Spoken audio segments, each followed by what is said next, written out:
See if the AC works. Almost instantly. Okay, so we got to check engine light.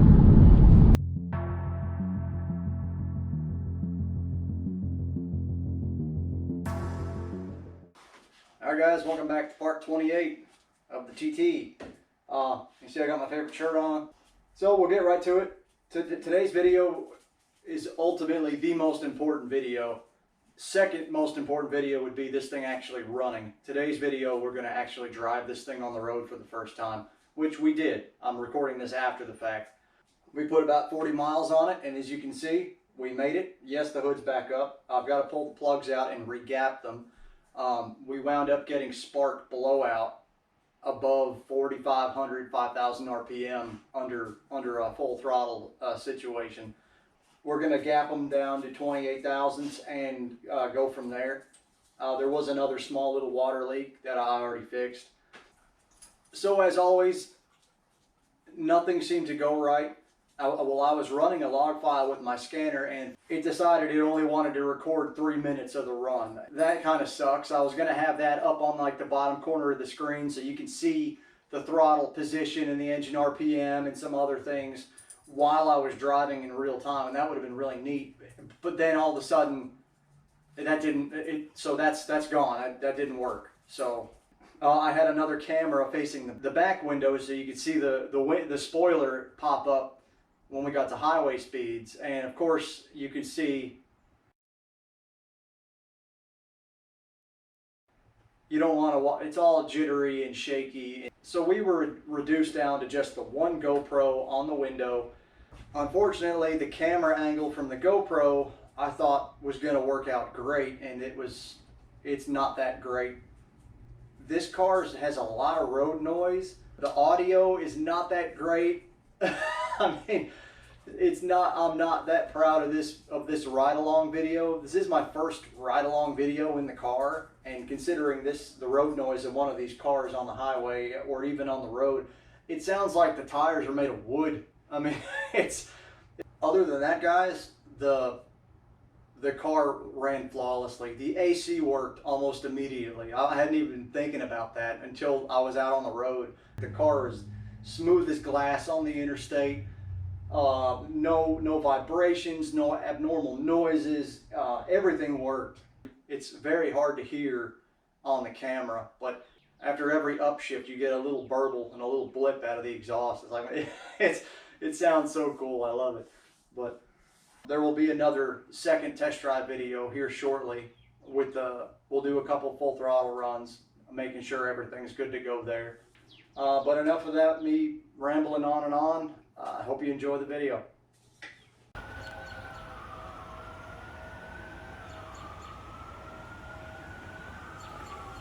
Alright guys, did a quick rinse off. Oop.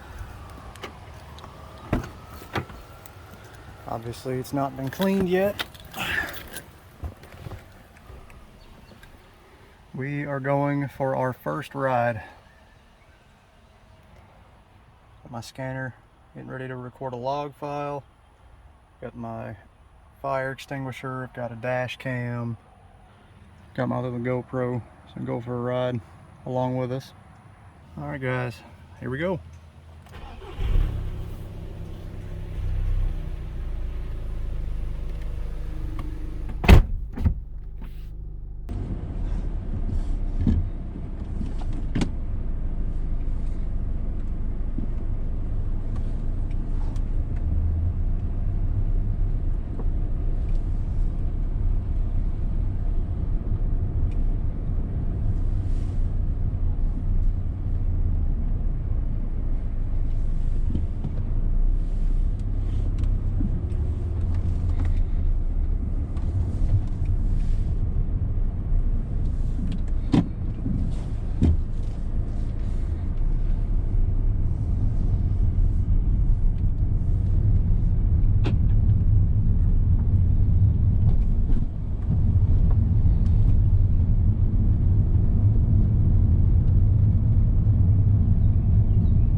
All right, we're in sport mode. Oh, easy. All right, full throttle. Uh-oh. Okay, so we got to check engine light. Put her back in drive.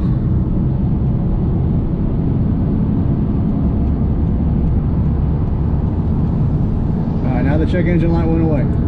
That's okay. All right, guys, if you can see by the mileage, our first test run was successful. We had a little bit of a misfire on the higher RPMs, around 5 grand. So I figured, okay, that's enough. We'll swing it back by the house, and I'll pull the plugs and see what the gap is, and see if it wasn't just spark blowout. May have to do another test run, but our GoPro died. Other than that, the car was amazing. Dead smooth, 80 mile an hour, no vibrations, no anything. You can see even right now we're just sitting here idling, and it's just smooth, which is what you obviously want. So I'm thrilled, guys.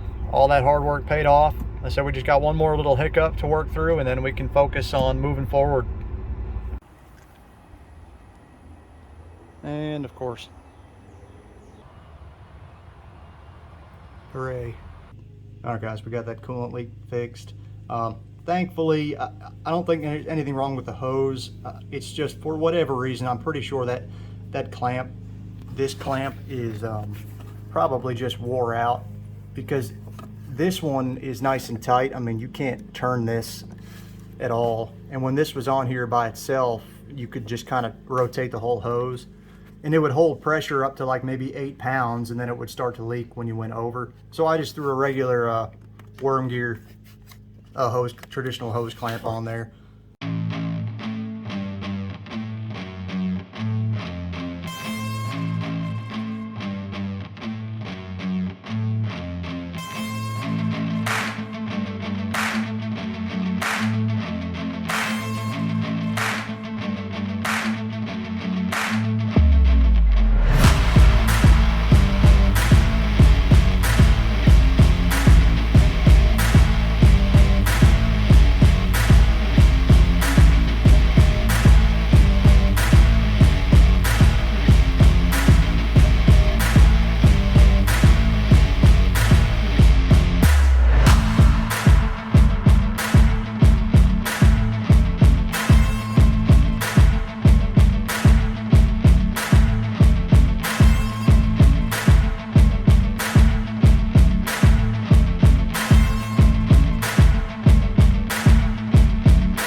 misfire again.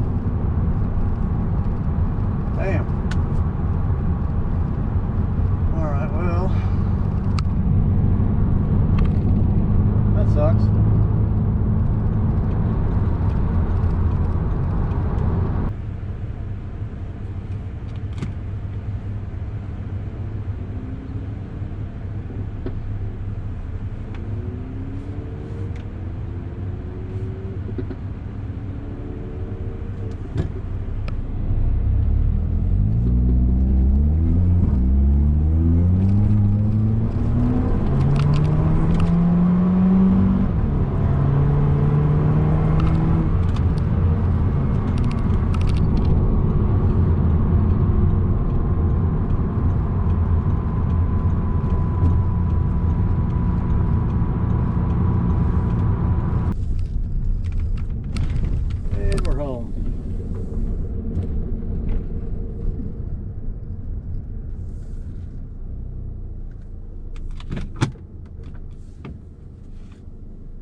The water's right where it was.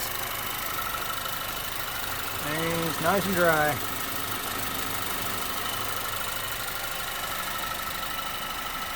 Now to just find that misfire.